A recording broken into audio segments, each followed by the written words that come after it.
चलें आज बात करते हैं दांतों पे जमने वाले टार्टर के बारे में, डेंटल प्लाक के बारे में। और एक बहुत ही मुफीद रेमेडी है, एक माउथ वॉश जो घर में आप बना सकते हैं। इस माउथ वॉश के इस्तेमाल के बाद ये टार्टर कम हो जाएगा और रेगुलर इस्तेमाल पे हमेशा के लिए खत्म हो जाएगा। मुंह में रहने वाले बैक्टीरियाज हमारे इम्यून सिस्टम और हमारी खाए जाने वाली एंटीबायोटिक्स से बचने के लिए अपने इर्द गिर्द बायोफिल्म्स बना लेते हैं, या यूं कह लीजिए कि ये अपने रहने के लिए छोटे छोटे कैल्शियम से बने हुए हाउसेस बना लेते हैं। इन हाउसेस में, इन बायोफिल्म्स में ये बैक्टीरियाज महफूज रहते हैं। ये इनका सर्वाइवल मैकेनिज्म है और इन कैल्शियम हाउसेस की वजह से हमारा इम्यून सिस्टम इन्हें डिटेक्ट नहीं कर पाता और ये ज्यादा अरसे तक जिंदा रह पाते हैं। सिर्फ हमारी बॉडी में ही नहीं बल्कि बाहर भी 95% बैक्टीरियाज बायोफिल्म्स बना के रहते हैं। अगर आप किसी नदी पे जाएं और वहां पड़ा हुआ पत्थर उठाएं तो वो स्लाइमी होता है, हाथ से फिसलता है, स्लिप होता है। इसकी वजह इस पत्थर पे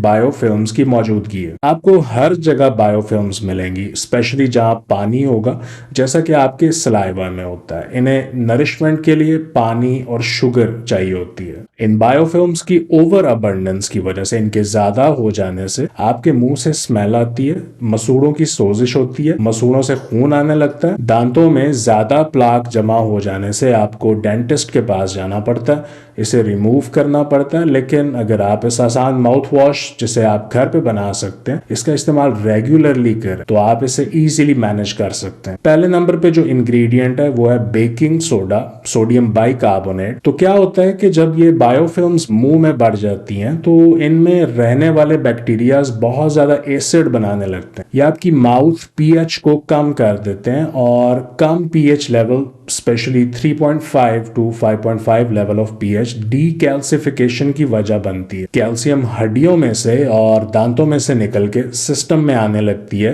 बॉडी में आने लगती है और फिर ये बैक्टीरियाज इस कैल्शियम को अपनी हाउसिंग के लिए इस्तेमाल करते हैं। दांतों में कैल्शियम की कमी हो जाती है और इस कमी की वजह से दांतों में कैविटीज होने लगती हैं। तो बहुत जरूरी है कि मुंह में पीएच लेवल को न्यूट्रल रखा जाए। पिछली वीडियो में मैं जिक्र कर चुका हूं कि ज्यादा चीनी खाना और ब्लड शुगर लेवल्स का डिस्टर्ब रहना भी बॉडी में तेजाबियत करता है। ज्यादा एसिड बनता है क्योंकि आप इन बैक्टीरियाज की फेवरेट खुराक इन्हें दे रहे होते हैं, जो कि है चीनी। इनके रहने के लिए आप माहौल साजगार बना रहे होते हैं और नतीजे में ये ज्यादा एसिड बनाने लगते हैं। बेकिंग सोडा पीएच को इंक्रीज करता है, इसे एल्कलाइन बनाता है, इन बैक्टीरियाज की कॉलोनीज को तोड़ता है और नेचुरली आपके सलाइवा में सोडियम बाइकार्बोनेट होता है। तो ये कहा जा सकता है कि इसका इस्तेमाल वर्चुअली कोई साइड इफेक्ट नहीं रखता। तो 1/4 ऑफ अ टी स्पून, आधे से आधा टी स्पून बेकिंग सोडा लीजिए। और एक और चीज की आपको जरूरत है वो है 3% हाइड्रोजन पेरोक्साइड। ये वो ब्राउन सोल्यूशन है जो आपको किसी भी फार्मेसी से मिल जाएगा। अगेन ये इन बैक्टीरियल बायोफिल्म्स को खत्म करता है,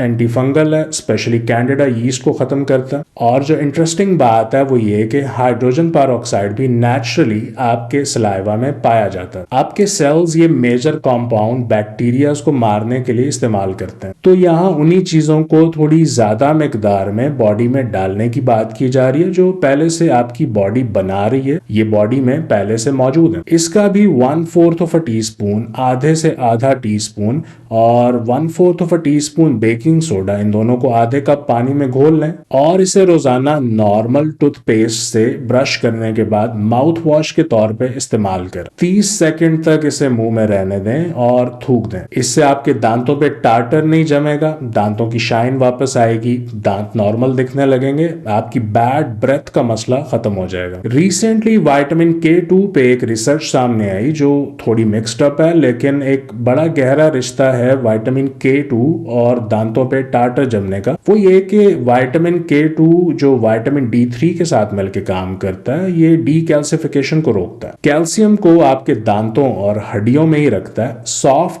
टिश्यूज से कैल्शियम निकाल के हड्डियों में भेजता है, सिस्टम में नहीं आने देता और ये बैक्टीरियाज इस कैल्शियम को अपनी हाउसिंग सोसाइटी बनाने के लिए इस्तेमाल नहीं कर पाते। विटामिन K2 पे बहुत जल्द मैं एक वीडियो बनाऊंगा, सब्सक्राइब कर लीजिए ताकि मजीद वीडियोस आप तक पहुंच पाए। इसके अलावा अगर आप बैड ब्रेथ से बचने के लिए च्युइंगम खाते हैं तो कोशिश करें जाइलेटोल च्युइंगम ढूंढने की, मुश्किल से मिलेगी, महंगी मिलेगी। ये एंटी बायोफिल्म प्रॉपर्टीज रखती है, बैक्टीरिया को दांतों पे चिपकने से रोकती है। इसके अलावा लौंग का इस्तेमाल आप कर सकते हैं, ऑरिगेनो ऑयल अगर मिल जाए तो, रोजमेरी ऑयल। रोजमेरी एक ऐसा हर्ब है जो हमारे यहाँ बहुत कम इस्तेमाल होता है, 100 रुपए से भी कम इसका पौधा मिल जाता है। ये एंटी माइक्रोबियल प्रॉपर्टीज रखता है। उसके बाद हल्दी और दालचीनी, सिनेमन का इस्तेमाल खाने में जरूर करें। इनमें एक बड़ा जबरदस्त फाइटोन्यूट्रिएंट करक्यूमिन पाया जाता है जो एक्सट्रीमली इंपॉर्टेंट है। एंटीऑक्सीडेंट प्रॉपर्टीज रखता है, डायबिटिक नेफ्रोपैथी से बचाता है, शुगर की कॉम्प्लिकेशंस को कम करता है। तो ये है मेरी रिकमेंडेशंस डेंटल प्लाक से बचने के लिए। इस वीडियो तक के लिए इतना ही, नेक्स्ट वीडियो में मिलते हैं। अपना ख्याल रखिए, अल्लाह हाफिज।